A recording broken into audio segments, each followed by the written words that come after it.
नमस्कार, मैं हूं देवांशु। आप देख रहे हैं न्यूज़ फॉर नेशन। बिहार में विधानसभा के चुनाव हो रहे हैं और महागठबंधन में न जाने क्या क्या हो रहा है, लेकिन इस बीच जो है वो मुकेश सहनी की पार्टी यानी कि वीआईपी पार्टी की पहली और फाइनल लिस्ट जो है वो जारी जो है वो कर दी गई है। देखिए, दूसरे चरण का नामांकन का आज आखिरी दिन रहा और जैसे ही नामांकन का समय खत्म होता है तो वीआईपी पार्टी की तरफ से जो है वो उम्मीदवारों की सूची जो है वो जारी कर दी जाती है। देखिए, हम तो इस वीडियो में सूची जो है हम चलाएंगे ही, कितनी सीटों पर चुनाव जो है वो मुकेश सहनी की पार्टी लड़ रही है और कौन कौन सीटों पर लड़ रही है ये तो बताएंगे, लेकिन उस सूची में भी कुछ झोल सा है, वो भी हम बताएंगे। तो चलिए रियल में वीडियो अब शुरू करते हैं।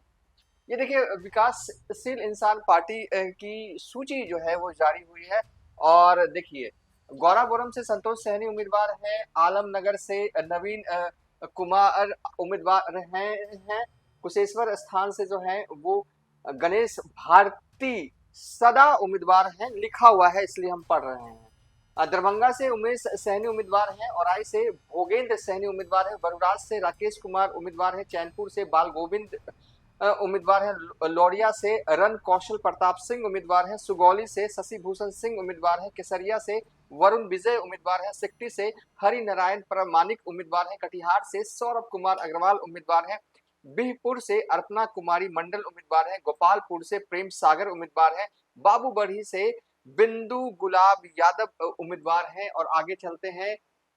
यही इस चीज को मैंने रिपीट कर दिया है, एक बार फिर से आप देख लीजिए। अगर तो चलिए अब नेक्स्ट हम ग्राफिक्स बहुत ही इंपॉर्टेंट, ये जो लिस्ट जो हम आपको चला रहे हैं, कुल मुकेश सहनी की पार्टी वीआईपी जो है कुल बिहार विधानसभा चुनाव 2025 में 15 सीटों पर जो है वो चुनाव जो है वो लड़ रही है। 15 सीटों पर चुनाव लड़ तो रही है, ये ठीक है, लड़ तो रही है, लेकिन क्या सही में जो लिस्ट जारी की गई है वो क्या कहते हैं ना कि बिल्कुल सही है, जो वीआईपी पार्टी की तरफ से जारी की गई है? तो इसका जवाब अगर हम दें तो क्या दें, आप ही को तय करना है कि सही है गलत। हमें जो जानकारी हमारे पास है वो हम आपको दे देते हैं।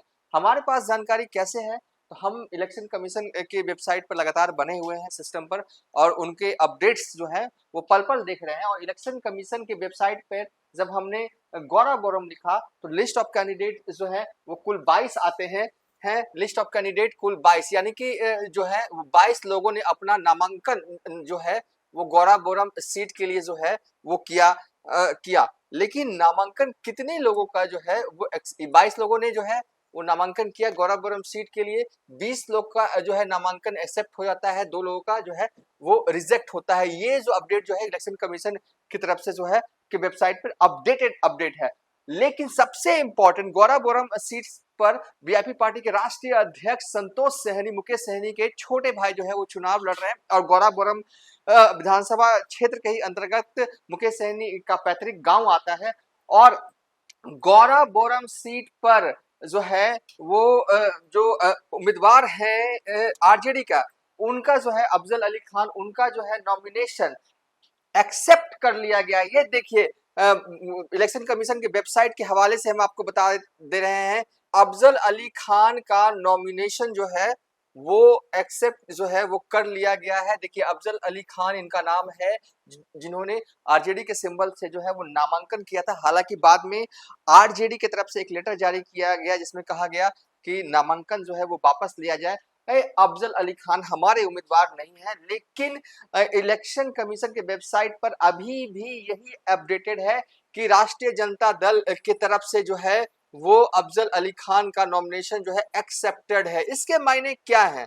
इसके मायने ये है ईवीएम पर, इसके मायने ये है कि जब चुनाव होंगे गौराबोरम में, जब चुनाव होंगे गौराबोरम में तो क्या होगा, गौराबोरम में जब चुनाव हो रहे होंगे, मतदाता जो है वो वोट करेंगे तो ईवीएम की जो मशीन होगी वहां पर लालटेन का भी सिंबल जो है वो रहेगा, आरजेडी राष्ट्रीय जनता दल का भी सिंबल रहेगा और वीआईपी पार्टी की नाव भी जो है वो रहेगी। ऐसे में जो मतदाता वहां पर वोट करने आएंगे उनको हो सकता है कि अरे उन्हें दिखे कि राष्ट्रीय जनता दल का लालटेन है तो उन्हें ना वोट कर जाए, तो नुकसान जो है वो वीआईपी पार्टी को उठाना पड़ सकता है।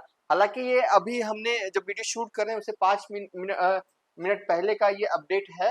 बाद में अगर हो सकता है इलेक्शन कमीशन इसे और भी अपडेट करे, रिजेक्ट हो जाए बाद में, तो हम नहीं कह सकते। लेकिन आज की तारीख दिवाली का मौका है और हम ये वीडियो जो है वो शूट कर रहे हैं तकरीबन 6:30 बजे, और तब तक इलेक्शन कमीशन की वेबसाइट पर यही दिखा रहा है कि आरजेडी के उम्मीदवार अफजल अली खान का जो नॉमिनेशन है वो एक्सेप्ट कर लिया गया था।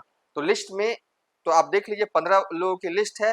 अब आगे चलते हैं, आगे वाला झोल अगर आपको दिखाएं तो देखिए जो लिस्ट हमने चलाई उसमें कुशेश्वर स्थान का भी नाम जो है वो था कि कुशेश्वर स्थान से जो है वो गणेश भारती जो है वो चुनावी रण में है और है, ठीक है, अच्छी लेकिन जब हम इलेक्शन कमीशन की वेबसाइट पर जाते हैं और ये देखते हैं तो हमें ये पता चलता है कि ठीक है, गणेश भारती जो है वो चुनाव लड़ रहे हैं, कुशेश्वर स्थान से ही लड़ रहे हैं और इनका नामांकन भी जो है एक्सेप्टेड है, ये भी दिख रहा है। एप्लीकेशन अपलोडेड की तारीख भी जो है इलेक्शन कमीशन 17 अक्टूबर लिख रही है, लेकिन पार्टी का नाम वीआईपी नहीं लिखा हुआ है। इंडिपेंडेंट नामांकन जो है वो गणेश भारती का जो है कुशेश्वर स्थान सीट के लिए हुआ है, ये बड़ी अपडेट है।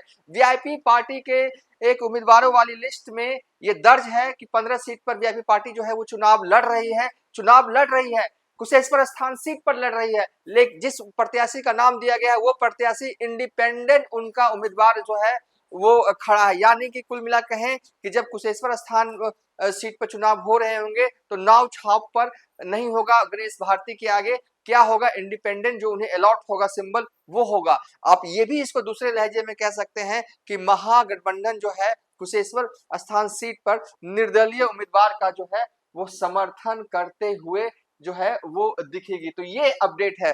एक बार फिर से आप नजर जो है वो देख लीजिए एक नजर कि ये 15 सीटें हैं जो जिस पर जो है वो मुकेश सहनी की पार्टी जो है वो चुनाव लड़ने जा रही है।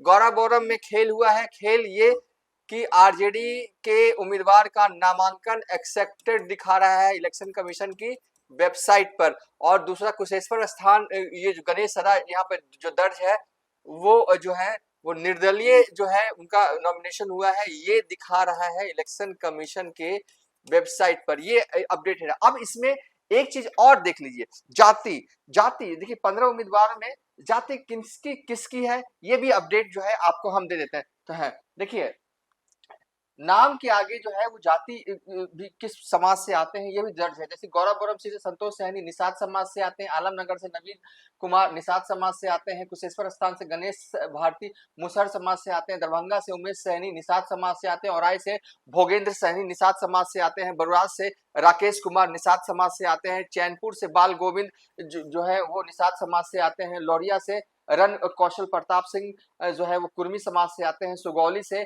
जो है वो शशि भूषण सिंह राजपूत समाज से आते हैं, केसरिया से वरुण विजय राजपूत समाज से आते हैं, सिकटी से हरिनारायण परमानिक निषाद समाज से आते हैं, कटिहार से सौरभ कुमार अग्रवाल जो है वैश्य समाज से आते हैं, और बिहपुर से अर्पणा मंडल निषाद समाज, गोपालपुर प्रेम सागर यादव, बाबू बड़ी बिंदु गुलाब यादव ये। तो अगर देखें तो 15 सीट में मुकेश सैनी ने निषाद समाज को कितने वोट दिए हैं तो देखिए कैलकुलेट करने वाली बात है, जो कर लेते हैं 1 2 3 4 5 6 7, यानी कि 15 सीट में से जो है वो 7 सीट जो है वो निषाद समाज को जो है वो मुकेश सहनी ने दिया। इसके अलावा देखें मुसहर समाज को जो है 1 सीट दिया है मुसहर समाज को, और उसके अलावा कुर्मी समाज को 1 सीट जो है दिया है।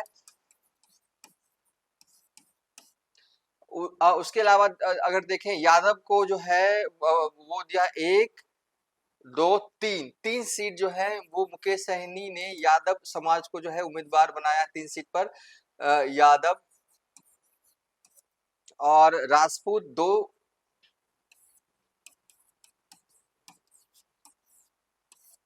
और अगर यहाँ देखें राजपूत हो गया, और वैश्य 1 सीट। मुकेश सहनी बिहार में निषाद समाज की नुमाइंदगी करते हैं, उन्हीं के आरक्षण की लड़ाई जो है वो लड़ रहे हैं, और इसी आधार पर उनकी पार्टी का जन्म जो है वो 4 नवंबर 2018 को हुआ था, और 2019 में निर्दलीय लड़े थे सिमरी बख्तियारपुर, 25,000 जो है वो वोट आया था। ये सब बाद में कभी बता देंगे। लेकिन ओवरऑल इंपॉर्टेंट ये है कि 15 सीटें जो है वो महागठबंधन में मुकेश सहनी को मिली, जिसमें कि 60 सीटें जो है वो निषाद समाज को जो है वो मुकेश सहनी ने दिया है। यानी कि आप तकरीबन आधी सीटें जो हैं वो निषाद समाज को मुकेश सहनी ने दी हैं। वक्त जो है वो मुकेश सहनी के लिए उतना अच्छा तो नहीं है, हम तो यही कहेंगे कि उनके नाव में छेद जो है अपनों ने ही करने की कोशिश की है। क्या कहिएगा, सियासत है, ये सब होता ही रहता है। खैर अभी भी वक्त है, 15 उम्मीदवार अगर अच्छा से खेल गए तो ताकत से उभर सकते हैं। मुश्किल तो है, मुश्किल बहुत है, देखते हैं कितना कामयाब मुकेश सहनी हो पाते हैं। सूरज की पहली किरण के साथ जाग उठा बिहार, हर मत बने नई उम्मीद, हर कदम जिम्मेदारी। न्यूज फॉर नेशन की अपील, 6 और 11 नवंबर को घर से निकलें, वोट करें और अपने भाग्य विधाता खुद बने।